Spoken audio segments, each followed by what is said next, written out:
ดกราบบูชาพระรัตนตรัยของแผ่นดินอินาสักการะพุทธังอภิปูชยามะอิมินาสักกา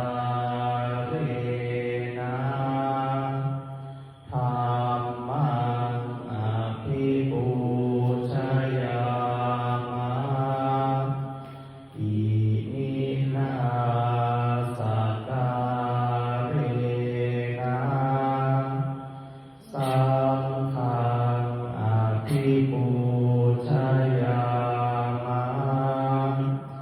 อะระหังสัมมาสัมพุทโธภะคะวาพุทธังภะคะวันตังอะภิวาเทมิสวากขาโตภะคะวะตาธัมโมธัมมังนามัสสามิสุปฏิปันโนภะคะวะโตสาวกสังโฆสังฆังนามามิหันธัมมยังพุทธัสสะภะคะวะโตปุพพะภาคะนะมะการังกะโรมาเสนะโมตัสสะภะคะวะโต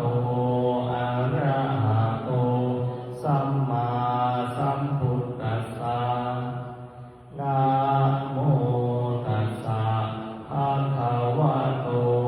อะระหะโตสัมมาสัมพุทธัสสะนะ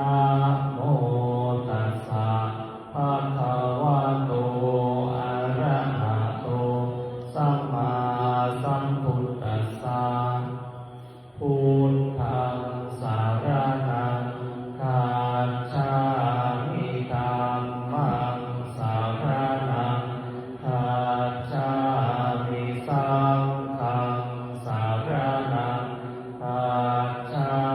มิทุติยัมปิพุทธังสารนังคัจฉามิทุติยัมปิธัมมังสารนังคัจฉามิทุติยัมปิสังฆังสารนังคัจฉามิตติยัมปิพุทธังสารนังคัจฉามิต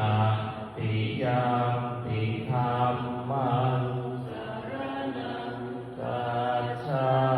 มิตติยัมปิสังฆังสารนังคัจฉามิเปิดหนังสือหน้าที่12หันธัมมยังปฏิจจสมุปบาทธัมเมสุอิทัปปัจจยตาทิธัมมาปะทังปนามาเสอิทัปภิกขเวอริยสาวโกปฏิจจสมุปบาทันเยวะสาธุกังโยนิโสมนสิกโรติภิกษุทั้งหลายอริยสาวกในธรรมวินัยนี้ย่อมกระทำไว้ในใจโดยแยกคายเป็นอย่างดีซึ่งปฏิจจสมุปบาทนั้นเทียวดังนี้ว่าอิมัสสมิงสติอิทังโหติเมื่อสิ่งนี้มีสิ่งนี้ย่อมมีอิมัสสุปาทาอิทังอุปัชฌาติเพราะความเกิดขึ้นแห่งสิ่งนี้สิ่งนี้จึงเกิดขึ้นอิมัสสมิงอาสติอิทังนะโหติเมื่อสิ่งนี้ไม่มีสิ่งนี้ มไม่มีอิมัสสะนิโรธาอิทังนิรุชฌาติเพราะความดับไปแห่งสิ่งนี้สิ่งนี้จึงดับไปยะทิธรรมได้แก่สิ่งเหล่านี้คืออวิชชาปัจจยสังขาราเพราะมีอวิชชาเป็นปัจจัยจึงมีสังขารทั้งหลายสังขารปัจจยวิญญาณังเพราะมีสังขารเป็นปัจจัยจึงมีวิญญาณวิญญาณปัจจยานามรูปังเพราะมีวิญญาณเป็นปัจจัยจึงมีนามรูปนามรูปังปัจจยาสาลายตนะเพราะมีนามรูปเป็นปัจจัยจึงมีสาลายตนะสาลายตนะปัจจยาภัสโสเพราะมีสาลายตนะเป็นปัจจัยจึงมีผัสสะผัสสะปัจจยาเวทนาเพราะมีผัสสะเป็นปัจจัยจึงมีเวทนาเวทนาปัจจยาตัณหาเพราะมีเวทนาเป็นปัจจัยจึงมีตัณหาตัณหาปัจจยาอุปาทานังเพราะมีตัณหาเป็นปัจจัยจึงมีอุปาทานอุปาทานาปัจจยาภาโวเพราะมีอุปาทานเป็นปัจจัยจึงมีภพภาวะปัจจยาชาติเพราะมีภพเป็นปัจจัยจึงมีชาติชาติปัจจยาชรามรณะโสกปริเทวทุกขโทมนัสสุปายาสาสัมภวันติเพราะมีชาติเป็นปัจจัยชรามรณะโสกปริเทวทุกขโทมนัสอุปายาสาทั้งหลายจึงเกิดขึ้นครบถ้วนเอวะเนตัสสะเกวลัสสะทุกขขันธัสสะสมุทัยโยโหติ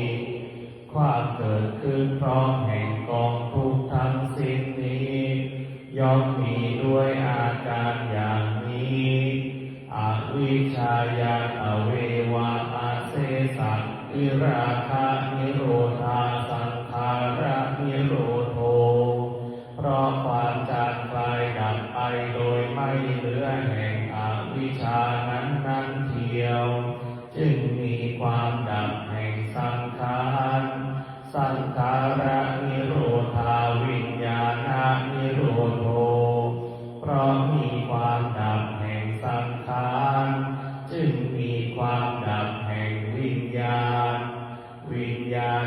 นิโรธานามรูปะนิโรโธเพราะมีความดับแห่งวิญญาณจึงมีความดับแห่งนามรูปนามรูปะนิโรธาสาลายตนะนิโรโธเพราะมีความดับแห่งนามรูป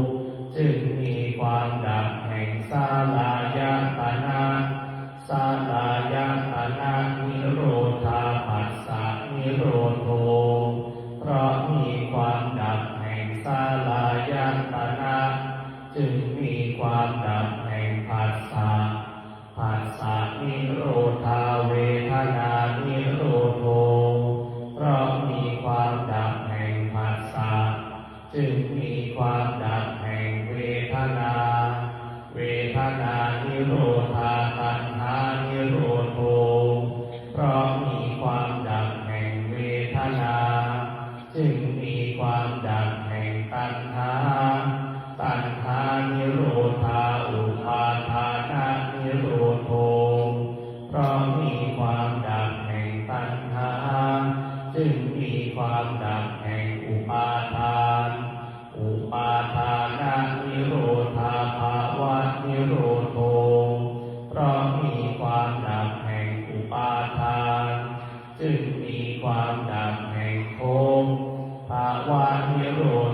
ชาตินิโรโธเพราะมีความดับแห่งภพจึงมีความดับแห่งชาติชาตินิโรธาชารามรณะโสกปริเทวทุกขโทมานัสสุปายาสานิรุชชันติเพราะมีความดับแห่งชาตินั้นแลชารามรณะโสกปริเทวทุกขโทมานัสอุปายาสะทั้งหลายจึงดับสิ้นเอวะเมตัสสะเอวะลัสสะทุกขตันตัสสะนิโรโธโหติติความดับลงแห่งกองทุกข์ทั้งสิ้นนี้ย่อมมีด้วยอาการอย่างนี้ดังนี้สำหรับการสวดมนต์สาธยายธรรมในช่วงเช้าไว้แต่เพียงเท่านี้ลำดับต่อไปเราจะได้เปลี่ยนอิริยาบถเป็นการเดินจงกรม